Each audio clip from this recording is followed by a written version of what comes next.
La moindre défaite avant cette journée, une première place pour Tournai et une troisième pour le promu Perouésien.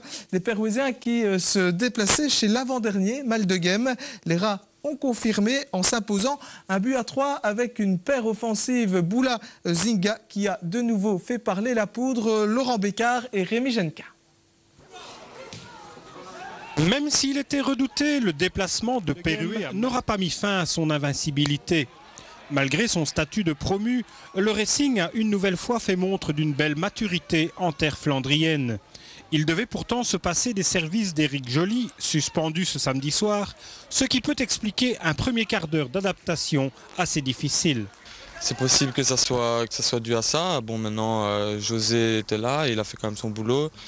On a joué un peu différemment parce qu'Éric n'était pas là, mais il a fallu le temps qu'on trouve nos marques.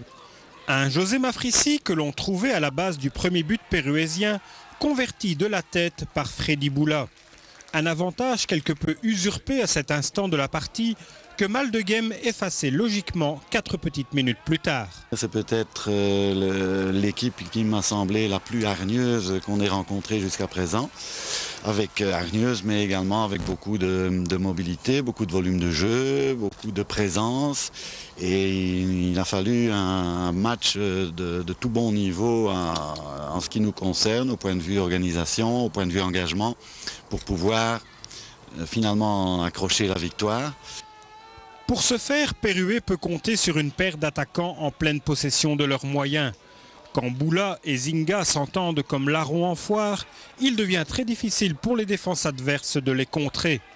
Illustration à l'heure de jeu pour signer le 1-2. Peroué est alors sur le velours, mais il ne peut pas encore s'endormir sur ses lauriers, car Maldegem n'est pas l'oiseau pour le chat qu'indique sa 15e place dans la hiérarchie. Hélas pour les Flandriens, lorsque la défense plie, Brion demeure solide comme un roc et sauve ses couleurs à plusieurs reprises. Oui, mais bon, on fait partie d'une équipe et bon, je fais partie de cette équipe-là. L'équipe joue bien, je joue bien, je suis très content. Il y a de la concurrence derrière, c'est ça qui vous pousse à vous sublimer? Oui, il est clair que je n'ai pas droit à l'erreur parce qu'il y a Patrick de Vlaming qui est un très bon gardien derrière moi et bon, ce serait même pas logique que je fasse de mauvais matchs et lui soit sur le banc parce que c'est vraiment un très bon gardien. Maldegem a compris qu'il ne pourrait pas vaincre ce Peroué-là. Ce dernier peut donc dérouler sereinement. Et comme tout lui sourit, il peut, contrairement aux semaines précédentes, inscrire le fameux but de la délivrance, signé bien sûr par la paire Boula-Zinga. J'aimerais pas être défenseur et avoir Boula-Zinga à tenir parce que ça bouge, c'est solide, ça emmerde tout le match, c'est bon. Toujours invaincu après 7 journées de compétition, Peroué s'installe confortablement dans les cimes du classement.